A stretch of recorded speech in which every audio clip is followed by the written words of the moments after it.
We are going to show you how to update the firmware for your TP-Link RV10 Plus. The robot is already docked, and let's start up the Tapo app. We'll select RV10 Plus. Tap on the hamburger menu at the top right hand corner. Select Settings. You can see Firmware Update. Select that. When firmware update is available, it will be shown here, and there is a firmware update. So let's select Update Now.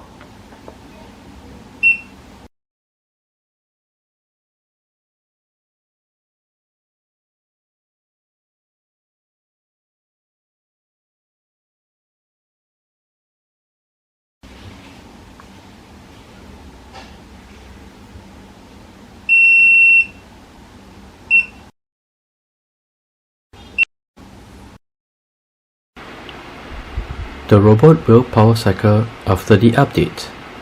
So this is how you update the firmware for your Tapo RV10 Plus robot vacuum.